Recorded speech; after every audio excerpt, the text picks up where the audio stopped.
when someone passes away, there are a lot of people that are affected, usually. Families affected, depending on whatever the person's job was. Co-workers are affected. In the case of Elijah Cummings, not only was his family affected, but the country's affected. Maryland's affected. Baltimore's affected. And now that we are on the other side of the services and the celebrations about him, we have to address the inevitable elephant in the room.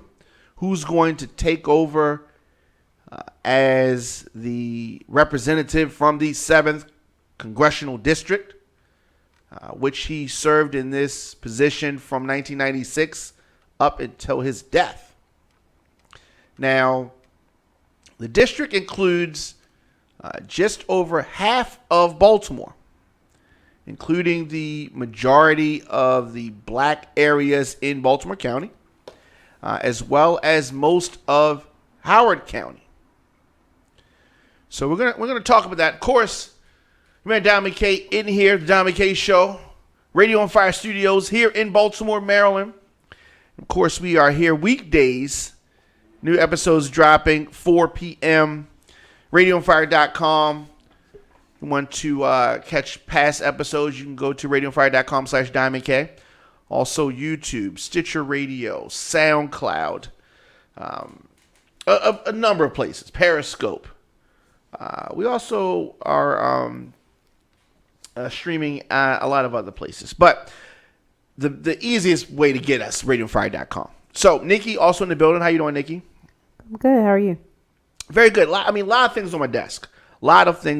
Of course, we're talking about Elijah Cummings and the late, great Elijah Cummings, who initially became a congressperson back in a special election in 1996.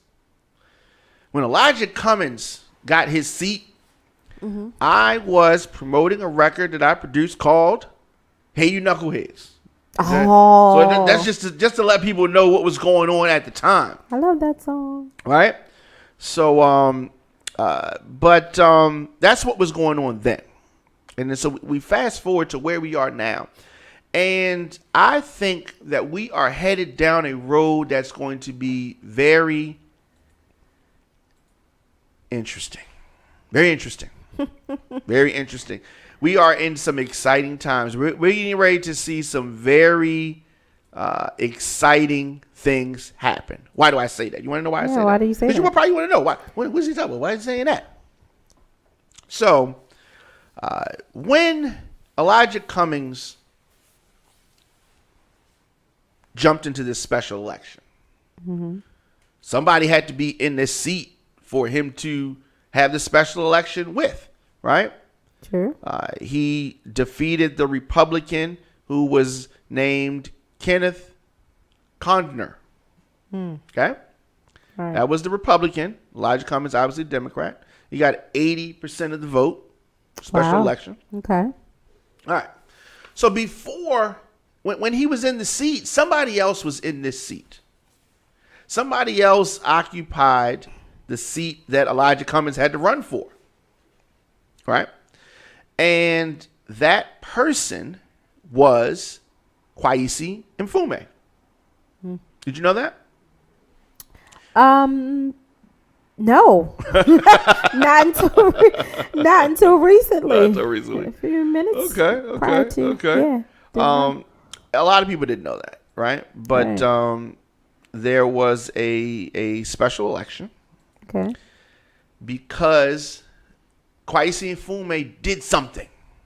You know what he did? He resigned. Yeah, he did. He resigned. So he resigned. Why? Do you know why he resigned? Yes, I actually do know why he resigned. Please let us know, why did Kweisi Mfume resign back in 1996? And what did he leave to do? Well, he left to become the president of the NAACP because he felt like he would do more good as the president of the NAACP. Okay. So that's what he did. And this was in 1996. This is in 1996. Okay. And then so they had a special election. Right. And in that special election, Elijah Cummings was victorious and has remained in that seat up until his death. Wow. Okay. That's a long time. Yeah. Yeah. Some people might say it's too long. Oh, I agree. Some people might say it's too long. I agree. You agree that it was too long? Absolutely. You think he was out of touch? Absolutely. Okay. All right. Well, Yeah. okay. All right. Yeah. So today, I'm going to say that it was not a surprise to me that this happened. There was some foreshadowing during his funeral. I saw the writing on the wall. I said, "Uh-oh, Kweisi's getting ready to try to get his seat." Well, why you say that? What happened? Why would you? Well, think I mean, that? I saw the ceremony. I saw the celebration. I thought that they did Elijah Cummings very well. Okay. But as I watched The Godfather. You ever watch The Godfather? Yes. Okay. At the funeral during The Godfather, a lot of business happens at the funeral. Right. Okay. Right, You got multiple families coming there. Hey, we know, let's talk to you. Your Donnie's coming over and talk to Donnie, and yeah, we're gonna join our families together. This is what Vito would have wanted. You know, and it's that kind of stuff, right?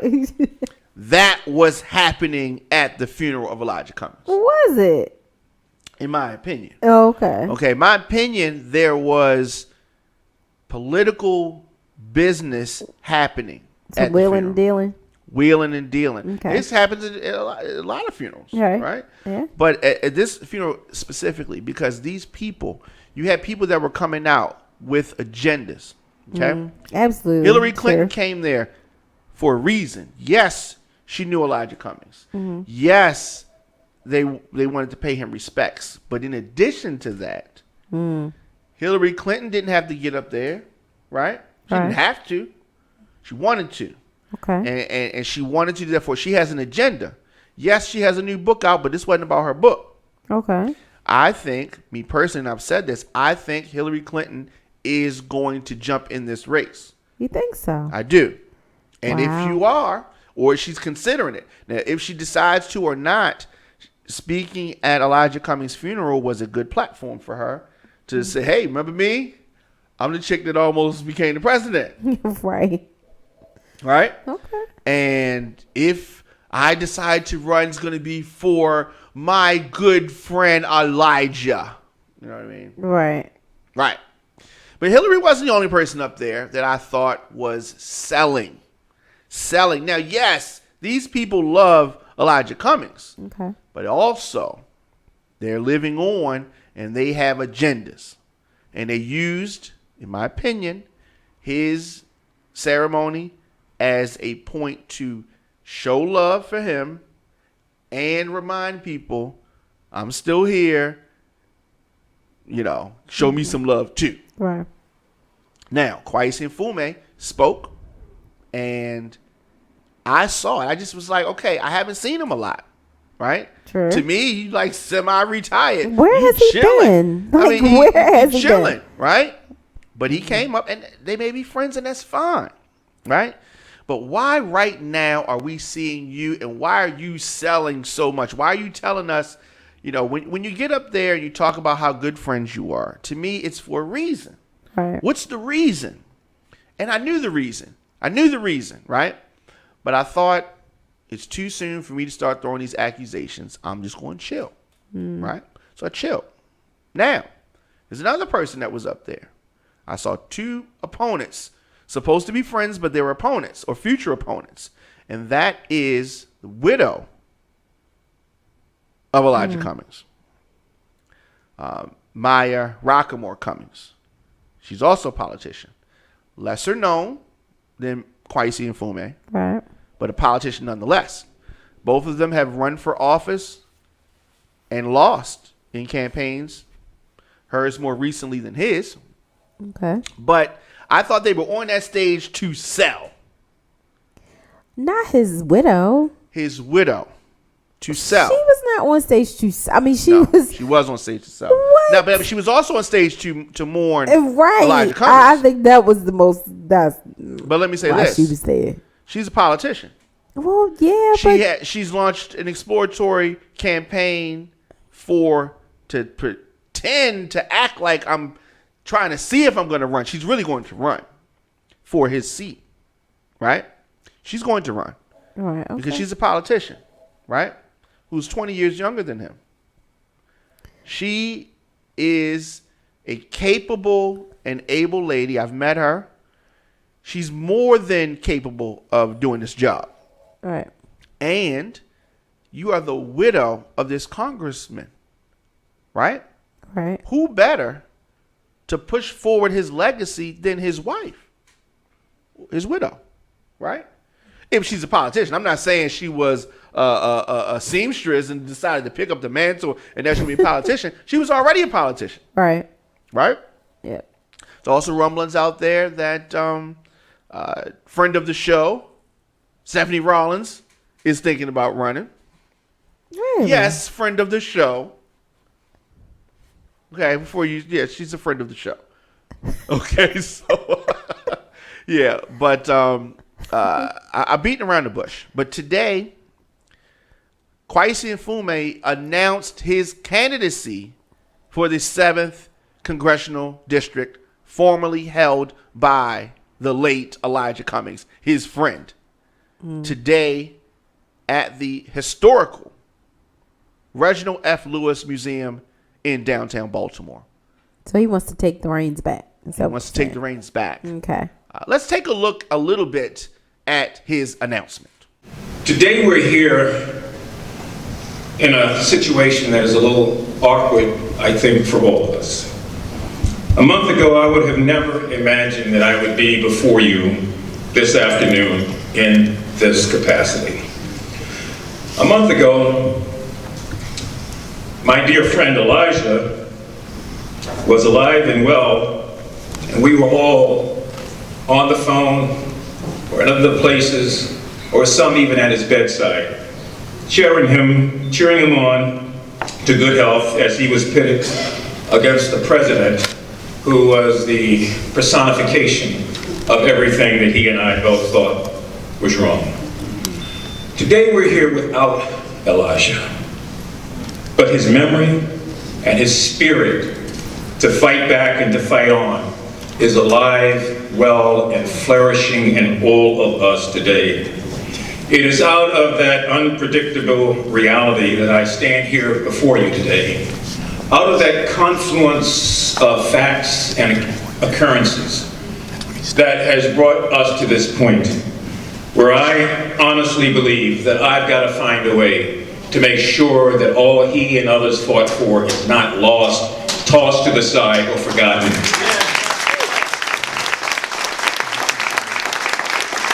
And so it's out of that context that I stand here before you today to announce my candidacy to return to the congressional seat of the 7th Congressional District of Maryland. And I need to do that with all of you. I need you with me. I need you with me. This former NAACP leader, Kweisi Mfume, announced his run. And, he kept calling it the event today, this event. He brought out his, a man of faith to do a prayer. Okay. Initially. Okay. Another young lady came out, someone who he mentors. And another lady came out from Howard County, European lady. A lot of ladies. Yes. And then a gentleman came out who was also a speaker at Elijah Cummings' funeral. And he introduced former leader, NAACP leader, Kweisi Mfume. Okay. So before we go into some history here, there were representatives from the NAACP there showing their support for him. But I think I'm conflicted on whether or not Kweisi Mfume should get this seat. I'm conflicted. Okay. Why? I think it's going to be a difficult road. Okay. I think it's going to be a difficult road. So, because it's the yin and the yang, okay? He is going to be the most recognizable name that's going to be in this race. But heavy is the head that wears the crown, right? He has some skeletons.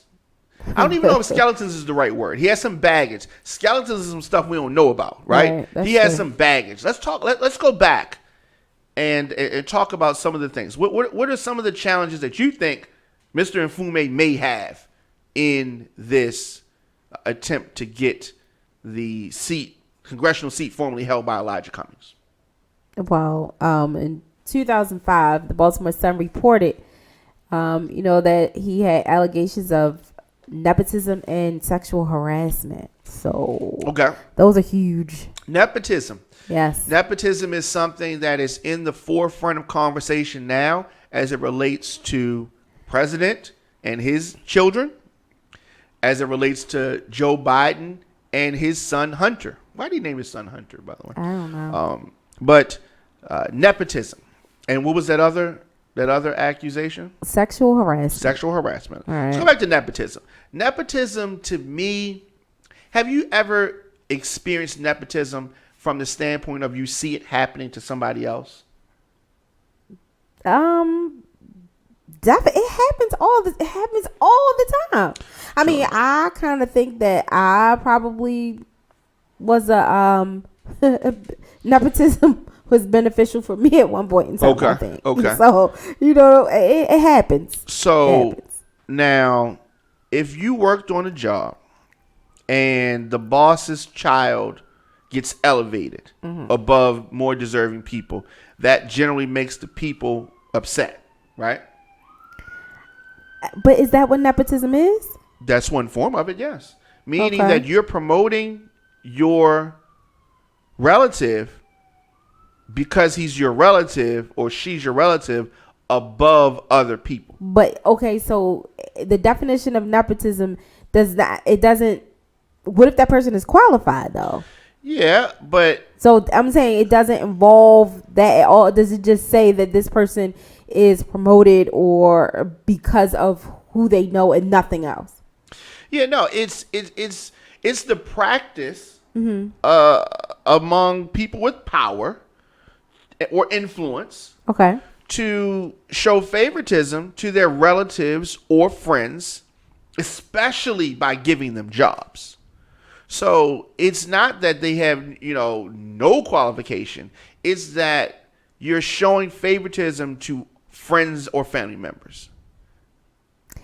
I don't necessarily see anything wrong with that, though. In the form of this, nepotism is a form of corruption. It's corrupt because people are supposed to be promoted on the basis of merit, not of relation. Why though? Why? I mean, okay. What do you mean? All why? I'm saying is because. Where are you from? Exactly? You Park Heights, Baltimore, Maryland. That's, okay, I just wanted to make sure. People do it all the time. That's how other cultures get ahead, and we are like, that's not true. Wrong. That's not true. Don't do that. Don't do that. I'm just Don't saying, do that. it Okay, is true. It is unfair. It's giving unfair advantages to people who are members of your family who do not deserve it.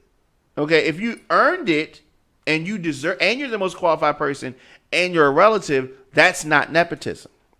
Nepotism is me promoting my bratty son who doesn't know how to work nothing in here, but he's going to be the manager, and everybody else knows how to do everything else that he doesn't know how to do, but he's the manager now. He's the boss. Okay. And you should be the boss. But I'm like, my son, you teach my son how to do this stuff. He's your boss. Right? All right. That's nepotism. Okay. But anyway, this is one of the accusations that was made against Kweisi Mfume. Correct? Correct. The other one was of sexual harassment nature. Harassment. Yes. Okay. That's tricky. Well, yeah, that part. I mean, I don't know. Yeah. So let's look at this. Let's look at this. So he left. He resigned from his seat. so he could go to the NAACP. Correct. He leaves the NAACP amidst scandal of nepotism and sexual harassment. Right. That's complicated. It is, especially since he's saying that he resigned and some people are saying he was fired. So he's saying he's saying he resigned, and this is 2005 2005. 2005. Yes. He said that he resigned. Right. And others say that he was fired. Correct. So I go to the Reginald F. Lewis Museum today, and I know that this is going to take place, and I wasn't surprised. First person that I saw when I walked in the door was, well, a member of his staff. The second person that I saw when I walked in the door was the son, one of his sons. And it's funny because sometimes if I don't know in my mind what I'm going to say ahead of time, I will say what I'm thinking. And that's not always the best thing. No, sometimes it is I not. need to prepare my remarks. Oh, wow. I did not, as silly as this may sound. Okay. I know one of his children. One of his sons and me are the same age, and I've known him for years. And I didn't even think about the fact that I was going to see him here. So when I saw him, and we got to talking, I just spoke to him like he wasn't his son. I spoke to him like he was just a regular homeboy of mine. So what did you say? After I was replaying our conversation in my mind, I was like, damn, I probably shouldn't have said it like that, right? So he said, hey, what's going on? You know, we shook hands. And so he was talking to Sheila Dixon at this moment. Mm-hmm. And so Sheila Dixon, the former mayor of Baltimore, that's another thing. She was here, and I said, this just only reaffirmed the fact that I said, I wonder what is the angle here? Why is she here? She's not a member of the media, right? Why is she here? That's what I'm thinking. Okay. Whatever. So I spoke to her, as I frequently do when I see her. Nice to see you, Madam Mayor. And I spoke to him, shook his hand, and when we started talking, Sheila Dixon kind of turned and she started talking to somebody else. She was still standing there, but she was talking to somebody else. Uh-huh. So now me and his son are talking. So he said, what's up? How you been? I said, what's going on? How you doing? And he said, how's the family? Because he knows my family. I said, they're good. And so he said that he saw my family last year and just said hi and that kind of thing. I said, did they see you? He said, yeah, da-da-da-da-da. So now it's that awkward silence moment, right? So I'm like, okay. So he was like, what you been up to? I'm going to stay, working, staying busy. What you been up to? So he was like, getting ready for this. It's getting ready to be, it's probably going to be the busiest 3 months of my life, right? And so he said, what brings you here? And he starts laughing, right? That was funny. I thought it was funny. And I said, that was funny? Yeah, I thought it was funny. Because you knew why I was there. We're standing in the room, and we're, it's a stage, it's a podium, you got the flags, and you're ready for the announcement, everybody's waiting. Right. And I said, well, it's no surprise here. I knew, I saw this was coming. There's no surprise. I saw this was coming. That's how I said it, okay? And then so his face was looking like, I said, this is so predictable. I saw this coming, right? You said it like that? I said this was so predictable. I said this was so predictable. I knew it was coming. You know what I mean? And then so he was kind of like, okay. And then he kind of walked away after that. But I realized, I was like, damn, that's what I was supposed to say to other media people. He's not a member of the media. It was very awkward. But he's also your friend. He is my friend, right? It was kind of like, I don't think he took it any type of way. He walked away after that. Well, whatever. Sorry. But so actually, it was interesting. Let's go back to a few more remarks from Kweisi Mfume. This is at the announcement of his candidacy for the 7th Congressional District, which was held by the late Elijah Cummings. Take a look at this. So in this era of smaller vision, rampant apathy, and celebrated mediocrity, we desperately need men and women to speak up and stand up for that which is right, and to speak up and fight back against that which is wrong. To mean it. To mean it and to live it. When we say that racism and sexism and anti-Semitism are wrong. To know that black bigotry can be just as cruel and evil as white bigotry, that there are too many bigots in too many places. So as you can see, I mean, he's nice with his words. He speaks well. He's charismatic, right? Right. And so that was good. He was surrounded by family and friends and all that kind of stuff. So I've gone to a lot of these events. Mm-hmm. And at these events, you have the media. And, media, it's like anything else. You see the same people over and over again. And you develop a rapport with people. And you start to know the routines. This was in a public area, right? Mm-hmm. Chairs set up, media's in the back. And after was over with, he shakes hands and literally he's kissing babies. They literally had babies there. Really? And he was kissing, yes. And the media runs off to another area. They all do this. They remind me of kids. Mainstream media reminds me of kids. And I have 3 sisters. So I'm going to speak about this like when we were kids. If you're leaving out the house, you're going somewhere with mom and dad, right? Or mom or dad, whatever. Right. Preferably mom or dad. And everyone's running, right? Because they want what? What do they want? They run to the car. And they want to sit up front. They want to sit up front. That's what the media does at these events, okay? Want to be in the front, right? I want to be in front of you, you're in front of me, you know what I mean? And so they do that. And after this type of event, they have a press conference, right? So they want, which is in another room. So they want to run to the press conference room so they can set their camera up and be in the front, right? Okay. I never get involved in that because when I go in the room, I'm going to get in where I fit in.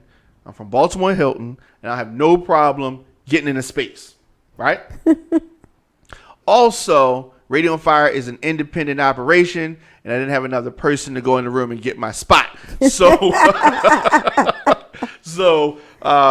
I like to hang around the politician who is being highlighted to capture things that the mainstream media will miss because they're running to get their spot. Right. So I'm following Mr. Mfume and watching him. So like I said, there were some babies, some young kids. And it was interesting. So I was watching his interacting with the kids. The kids came up to him. It was 2 kids, it was a girl and a boy. And, you know, he was like, "Oh, hi, little kids." And he grabbed them and he hugged them both. So he picked them up, hugged them both. He kissed one and you know, and hugged them. So there were a couple people that had camera phones and they took pictures, right? Mm-hmm. So I grabbed some photos of that. Let me show you a little bit of that, right? You can see that. So he did that, and then one of the camera people from WBAL came over because she, like me, she had 2 cameras. She set one of hers up on a tripod, then she came back. Okay, so we were the only media people to capture this moment. So she says, "Oh, wow, that was nice with the kids. Let me see you do that again." So I can grab it. So I'm just giving y'all behind the scenes stuff that happens.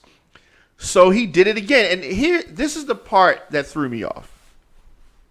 He did the same exact thing. He grabbed both of the kids. He kissed the one. He did everything. It was like a script almost. He did the same exact. So it's just like, normally, like you say, "Oh, you know, like you posed for a picture, but you did the same pose." And he said, "Oh, I didn't get that." You do it again. You did the same exact pose. Difficult to do. You might did another pose. All right. Yeah, it was just really weird to me. I'm not saying it was disingenuous or anything like that. I'll leave it to you to take a look at. All right. So now I'm taking you through the process. We go into the media room. This is the room where the press conference happened. This is the room to me, that was the most interesting. This is when the sparks started flying.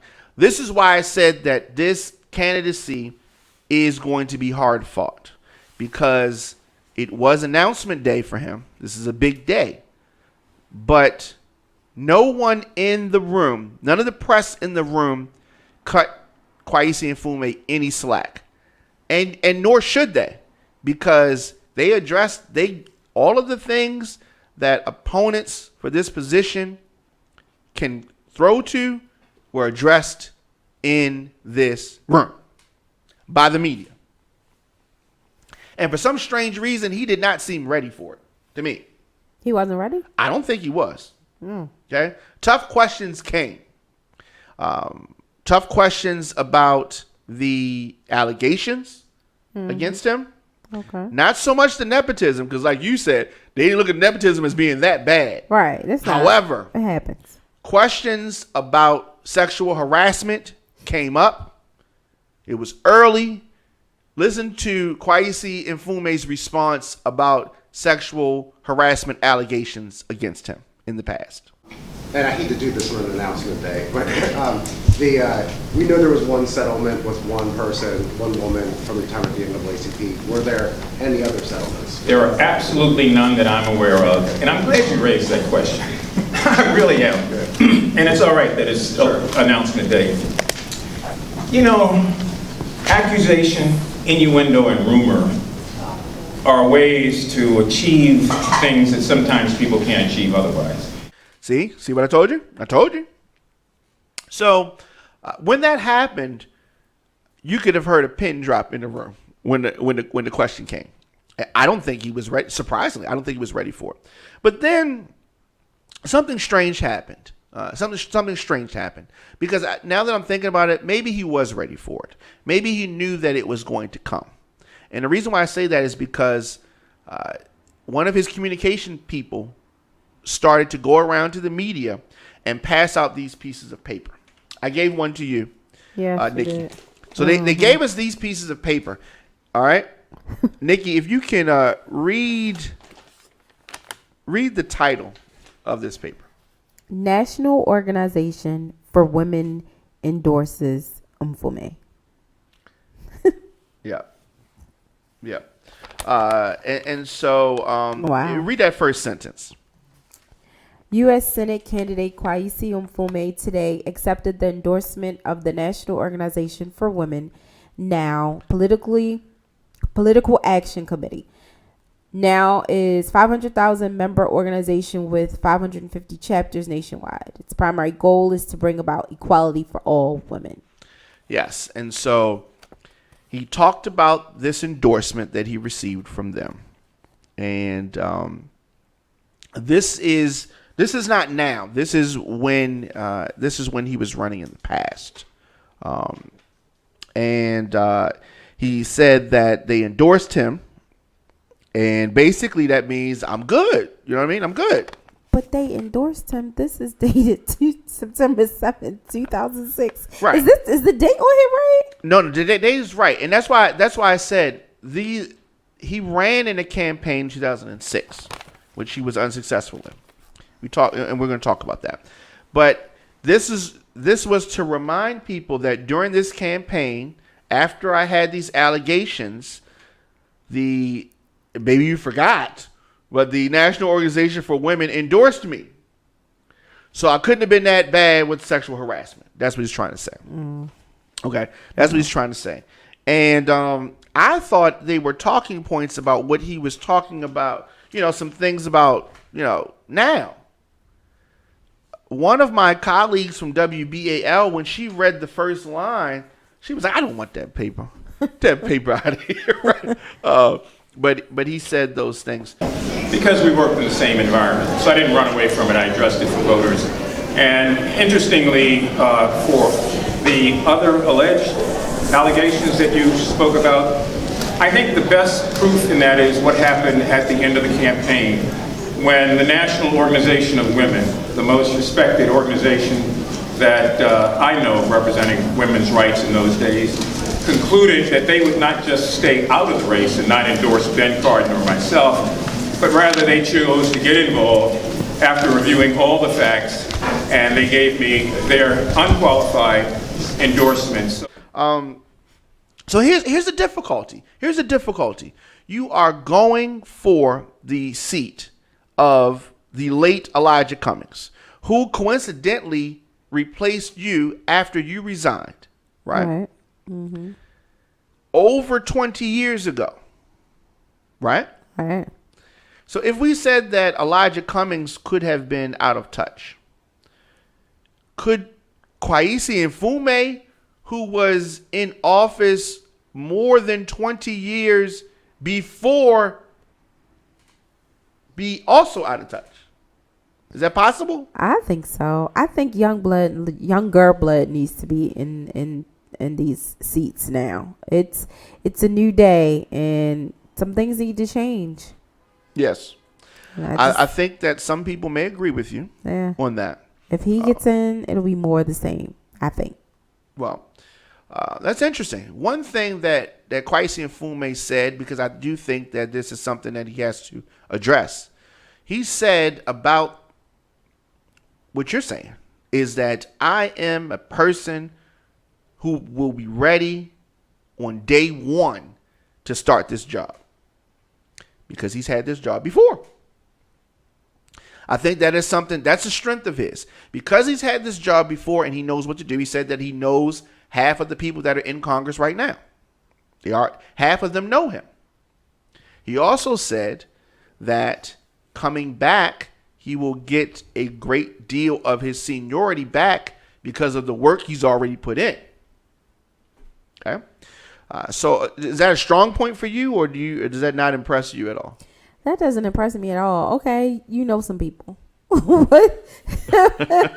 I mean, and yeah. Okay. I mean, what have you been doing all this time? Where have you been? What? I don't understand. Like, I don't know. That doesn't impress me that you know half of the people that are already there. So a lot of people don't understand that there are going to be 2 elections. Mm-hmm. 2 for this seat. It gets a little bit confusing. Okay. So I'm going to try to explain it the best way that I can. So there was a proclamation from the state of Maryland about this special election. Okay. And it is entitled Vacancy in the 7th Congressional District. That is the district that Elijah Cummings had. Okay.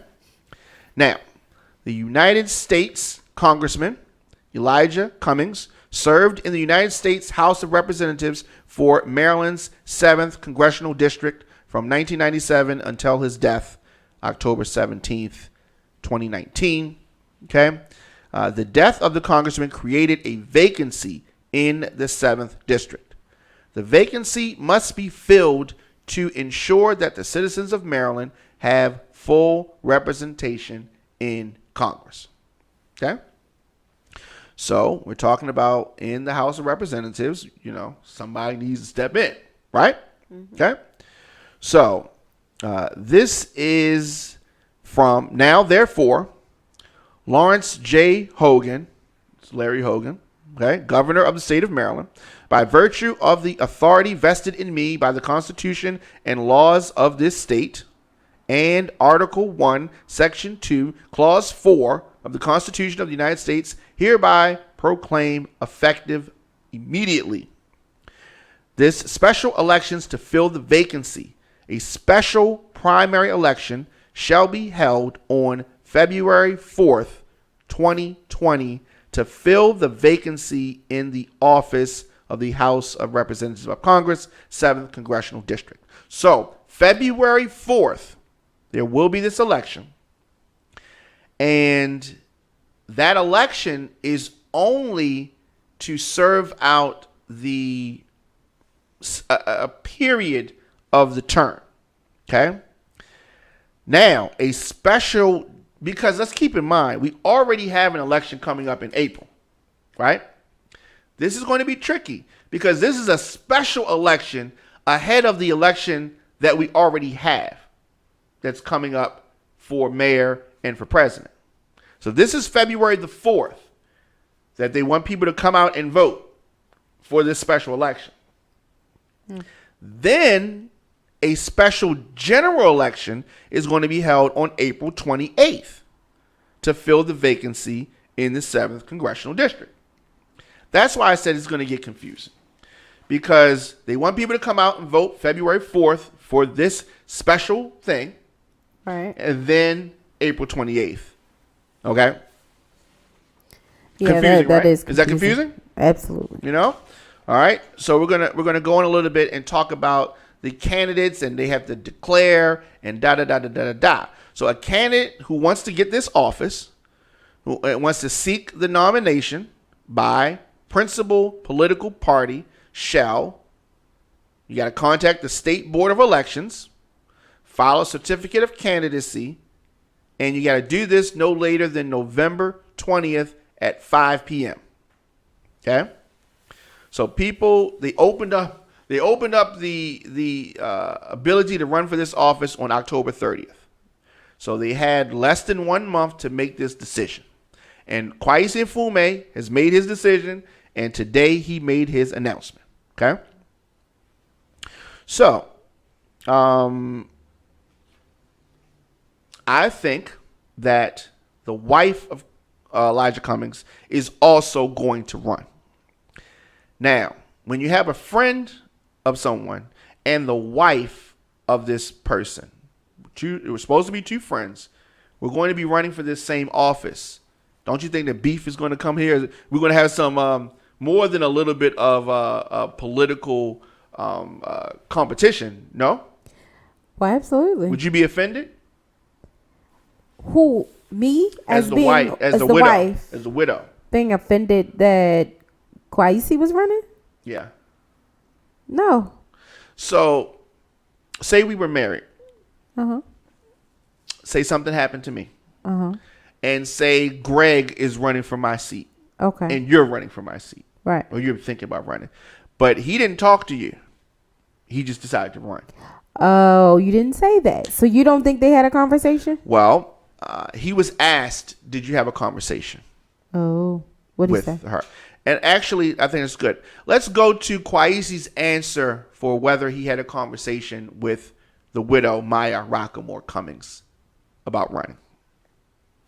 Yeah, we haven't talked specifically about that. I'm really not trying to cram her or jam her in any way.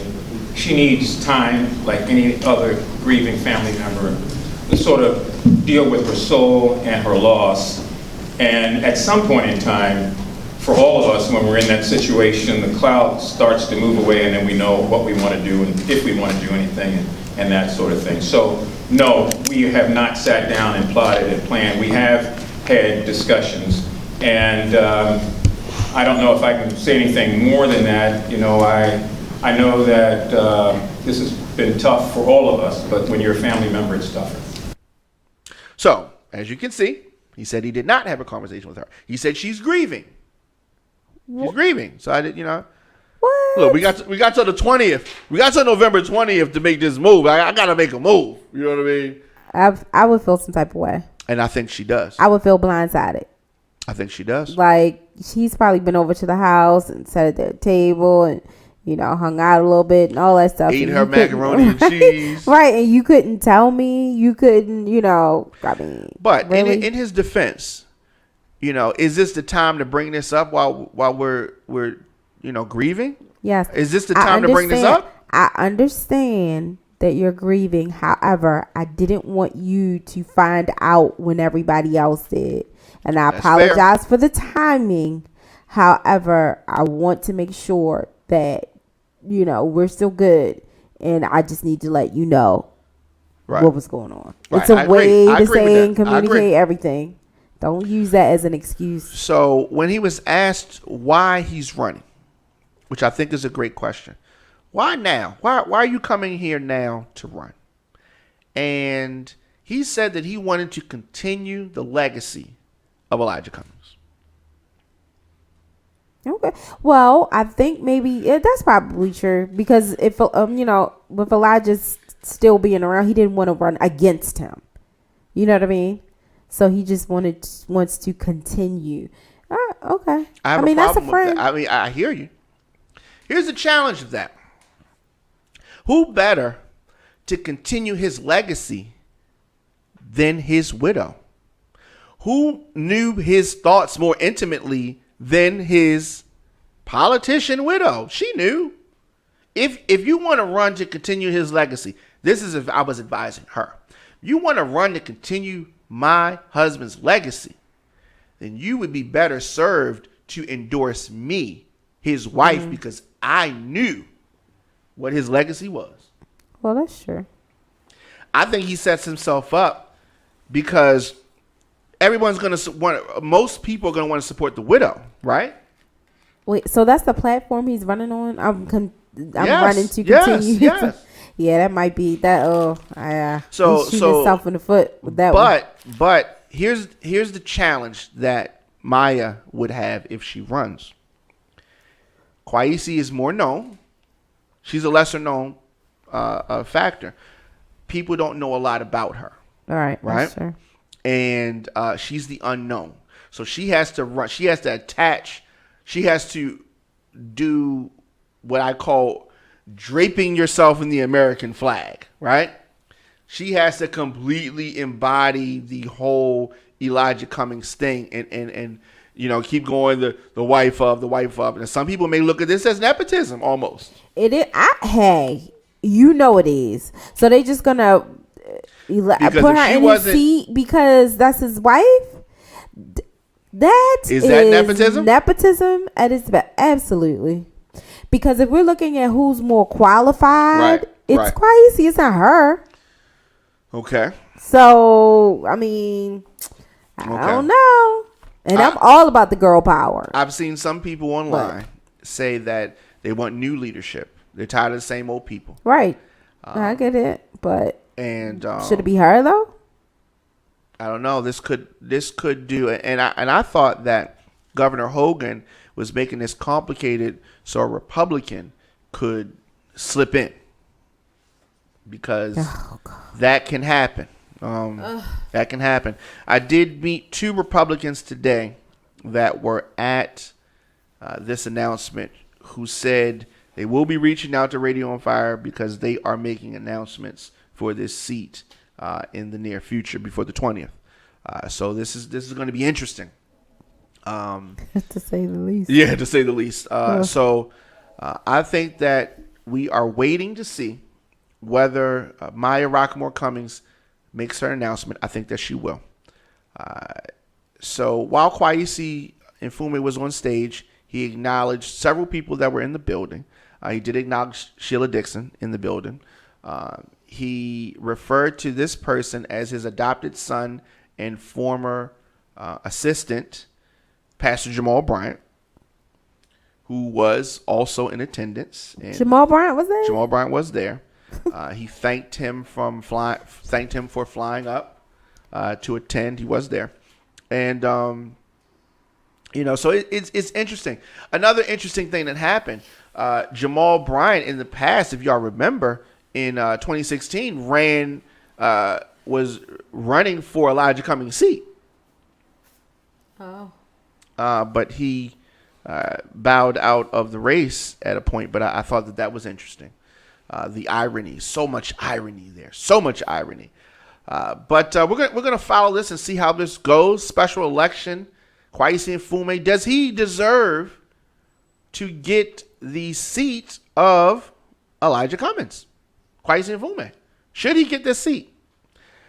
I really want to see who all the candidates are, and we're going to dissect them. If Maya Rockmore Cummings decides to make an announcement, she has an exploratory thing going on. Jill Carter, Delegate Jill Carter, she has an exploratory thing going on. And people are kind of feeling the waters out and seeing whether or not they should run. Maybe I run, maybe I don't, But I think that Kweisi could have waited to see what Maya was going to do and then made his announcement. He's a big name, so he could have waited until the 19th or the 18th to make the announcement, right? It's true. Not like he's a lesser known person. He's well known. So, he's definitely qualified to do it. During his time in the House, he had an array of committee obligations, including Banking and Financial Services Committee, General Oversight, Investigations, and the Committee of Education, and more than that. So if you remember, we talked about it. His last bid for office was in 2006, and he narrowly lost to Ben Cardin. All right. So we're going to see what happens here. As of today, Jill Carter is exploring. Maya Rockamore is exploring. Delegate Branch announced his candidacy. And 7 people have actually filed. Okay? 7 people have actually filed. Republican named Ray Bly, Republican named Reba Hawkins, a Republican named Liz Matchery, a Democrat named Dan Baker, a Democrat named Daryl Gonzalez, a Democrat named Mark Guzznell, and a Democrat named Charles Smith. Wow. These are all people running. So, as I said, candidates have until November 20th to declare their candidacy to serve the remainder of Cummings' term. So, what do you think about this? I mean, it'll be interesting to say the least. That's a lot of people already. I mean, I don't know. But out of all the names that you've mentioned, Kweisi is the only one that that stands out, because Kweisi will beat all those people. Yeah. So I don't know. I don't know if that's good or bad. You don't know if what's good or bad. Him beating all those people, good or bad? I don't know if that's good or bad. Yeah. So yeah, we shall see. We shall see. Let us know your thoughts in the comment section. Instagram, Facebook, Twitter, at The Diamond K Show, at Radio on Fire. Of course, I'm on LinkedIn, at The Diamond K Show. And we are here Monday through Friday talking about the news, political entertainment. And I have a few more stories that I want to get to quickly. But before we do that, get ready for the biggest party weekend of 2019 as we launch the first annual DJ Kenny K Old School Holiday and Family Reunion Party, Saturday, November 30th, 2019, from 8 p.m. to 2 a.m. at the Radisson Hotel. Come experience old school Baltimore partying on another level. Thanksgiving weekend is appreciation for teachers and parks and recs. Advanced tickets $25. And hotel rates $84. For information, text 443-509-7051. The Radisson Hotel, as I said, November the 30th. Couple of interesting things that I want to touch on. First and foremost, the Ravens. How about the Ravens? Whoop whoop. I'm going to say it. I was surprised. I was surprised, pleasantly surprised. But it went different than Than most people thought. It went different than most people thought. Definitely, what stood out is just the Patriots' unbeaten season came to a screeching halt. Their own mistakes, their own inability to contain Lamar Jackson. Yes, get it, Lamar. Yeah, of course, 37-20 victory. Sunday Night Football here in Baltimore. It was looking good. It was looking good. Ravens moved to 6-2. Patriots 8-1. They did it. They really did it. This is the best team that the Ravens have had. Yeah, they look good. They really look good. Jackson, who had his hair braided, I like that. The Patriots are sore losers. I mean, if you looked at Brady towards the end, I mean, he's pouting like a little kid. You know what I mean? And Belichick looking all stone faced and all distraught. You guys have done this to 8 other teams, and you was fine. But when it happens to you, you can't be. They just strike me as bad sports. Yeah. You know what I mean? Like, okay, you lost, big freaking deal. Like y'all already are going to the playoffs. We know that, right? You know what I mean? So it's just like, I don't know. Well, I guess the loss was to a relatively new team. Like, you know what I'm saying? It wasn't, definitely. So there's a loss and then there's a loss. Like, yeah. But yes. Yeah. Well, anyway, the Patriots, of course, are the defending Super Bowl champions, and they are heading to a bye week and will return to face Philly on the road for a rematch of the Super Bowl 2017. Baltimore, we're going to face the winless Cincinnati Bengals on the road on Sunday. And if you remember, we beat the Bengals 23-17 last month. So we don't need to take them lightly because they are winless. And when you're facing a winless team, that's very dangerous. That's what I was going to say. Very dangerous. Yeah, we need to take this game seriously. Yeah, but very excited about that. Also, recently, McDonald's CEO fired after having consensual relationship with an employee. Okay, so recently the McDonald's Corporation revealed that its CEO, Steve Easterbrook, was fired for reportedly engaging in this relationship, which goes against company policy. The decision to let Easterbrook go was made via a voting process that was conducted by board members who said that his behavior demonstrated poor judgment. What do you think about that? Well, policy is policy, I guess. So, I mean, yeah. Because if they let it go, it could end up being, we've also heard it before, the whole sexual harassment. And so I get it, especially in this, was it Me Too movement? Yeah. Yeah, that wasn't cool. He should have thought about that long and hard. Yeah, so let me reveal something. My first job was at McDonald's.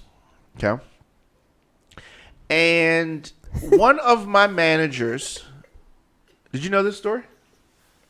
Yes, that's why I'm laughing. One of my managers took me home, and she's a European lady, and she was older than me.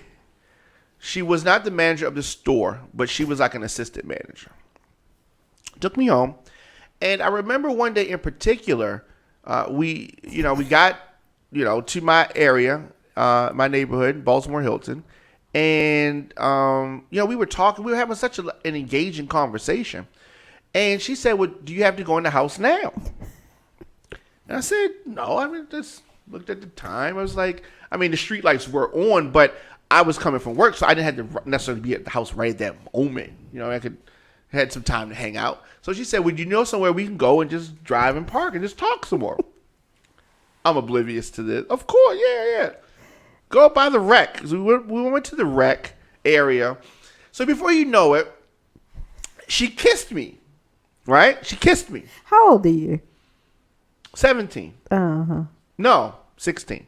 And so she kissed me.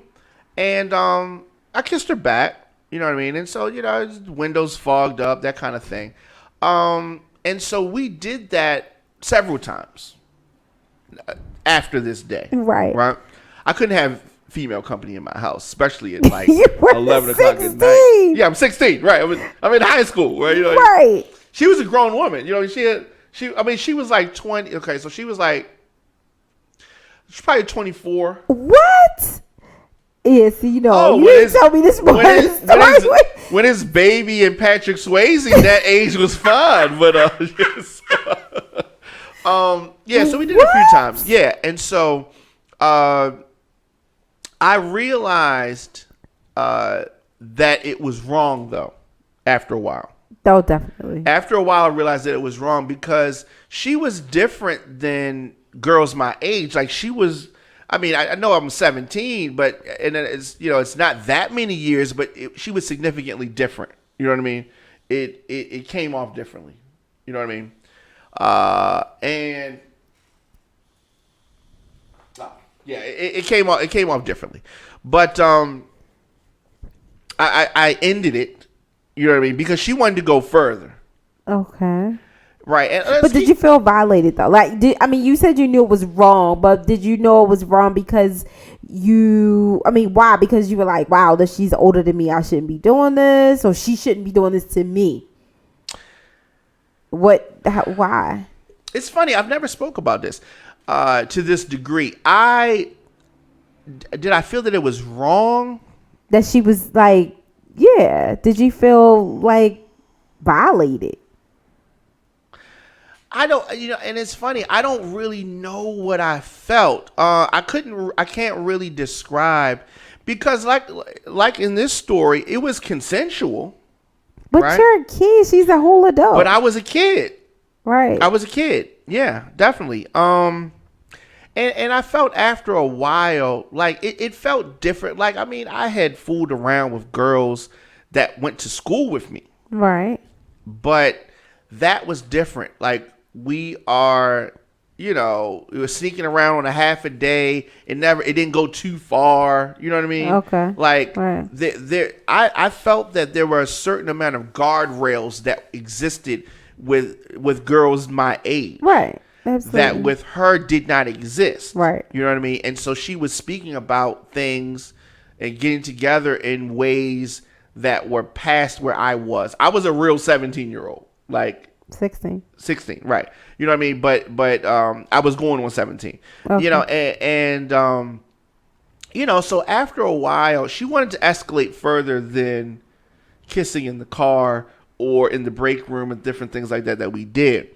And I realized, okay, this is a woman, right? And I'm not on that level yet, right? You know what I mean? And so we kind of fell back. If you told your parents, you could have got much trouble. Oh, definitely. I never told them. They don't even know this now. So, but anyway, yeah, I mean, it was interesting. I wasn't ready. I wasn't ready for that situation. I didn't get any special treatment. She didn't treat me differently after the fact, other than she did not speak to me as much. And she did begin another relationship with another coworker. Younger than her? My age. Oh, yeah. See, she had a problem. That was a problem. Well, what if she would have said... Because she was an assistant manager. Right. So let's keep in mind, like, a bunch of us in high school came and we worked after school. But that could have been... Okay, so do you think if she would have said, if you don't do A, B, C, and D, I'm going to fire you, do you think you would have... That would have been a whole different story. I would have done it? Yeah. Yes. I think I would have done it. Yeah. Okay. Wow. I think I would have done it. She didn't do that. That would have been horrible. I think she would have done it. Yeah, I think I would have. Yeah, I think I would have done it. Yeah, that would have been a whole thing. Is that crazy? Oh my God. At the time. Yeah. But going back to Easterbrook issued a statement to his employees. He said that, as for my departure, I engaged in a recent consensual relationship with an employee which violated McDonald's policy. This was a mistake. Given the values of the company, I agree with the board that it's time for me to move on. Beyond this, I hope you can respect my desire to maintain my privacy. Wow. So that's what he said about that. Interesting. I'm sure that he will be fine. Of course, Radio on Fire. Follow us on social media at Radio on Fire everywhere. Just at Radio on Fire. And definitely for your chance to win prizes and surprises. So last story is I'm not going to say that I'm surprised by it, but I am going to say that I'm disappointed in a way. Irv Gotti admits to sleeping with Ashanti, but he says that she's not a home wrecker. That's what he said. Okay, so Irv Gotti made an appearance on the Wendy Williams show. And things got a little messy after he revealed that he had a sexual relationship with Ashanti after he separated from his wife, which I don't believe that. You think they did it while he was with his wife? Absolutely. When Why? I saw Irv Gotti and Ashanti in Philly, okay? Mm-hmm. This is in 2002. Okay. I read their body language. They were sleeping together then. I mean, well, where were you? Like, what? At Power 99 in Philly. At the radio station in Philly. Okay. He was sleeping with her then. Yeah, he was. He was. I don't have any proof, but I know what it looks like. It was obvious. You know what it looks like? It was obvious. Irv Gotti noted that Ashanti was not the reason that he and his wife separated. He pointed out that he and another woman were caught in an act in a hotel room that his ex-wife pulled up to unannounced. That doesn't mean that they weren't sleeping together. You can say that's not why they broke up. He caught me with another chick, which the chick was Superhead, I believe. If the story semantics, right? Yeah, it wasn't. Okay. You know what I mean? Just like he's like a bad politician. You know what I mean? But I just think that it is at this point in the game. I think that is just a bad look for him to even go over this stuff. What, to talk about it? Why name drop Ashanti at this point? I mean, that's true, but Wendy Williams is messy, and she wanted to know. She probably asked about Ashanti. Yeah. She didn't say were there any random women that you slept with. She asked about Ashanti because she is messy like that. Yeah, I mean, what if Ashanti Me Too'd Irv Gotti? She could. She really could. I mean, could. but I just think that it is tacky at this point. They've denied it for so many years. It's tacky. But It's tacky. Wendy Williams And I love asked about Ashanti. it. I love Wendy Ashanti. Williams asked about it. So what is he supposed to say? Well, I'm not going He's to talk about probably it. mad because she didn't want to be on Murder Inc. no more. That is not. Wendy Williams asked about Ashanti. I guarantee you she did. Yeah. All right. So he had to talk about her. Yeah. Yeah. I just. Okay. All right. But of course, we'll be back tomorrow. So you don't have no problem with Irv Gotti saying these things. No. No? What, that he slept with Ashanti? Huh? Or Ashanti wasn't a homewrecker, you're saying? I don't have a problem with him saying those things. I mean, when you ask Ashanti, she denies it, right? So she denies that she slept with him at all. Yeah, here's what's strange about it. He was married, he's divorced, and your side chick denies you, right? Most side chicks, right, are they like trying to claim you? Yeah, I mean, She did. Nope, I ain't do it. Well, maybe she don't want to be recognized as a side chick. Yeah. Some side chicks just want to be on the down low. Yeah. I mean, contrary to popular belief. Yeah, well, that's what it is. As I said, we'll be back tomorrow. Let us know your thoughts in the comment section. Instagram, Facebook, Twitter, at The Diamond K Show, at Radio on Fire. Radio on Fire, the voice of urban America, and all that. Thank you, Nikki, as always. You're welcome. And we'll see you guys tomorrow.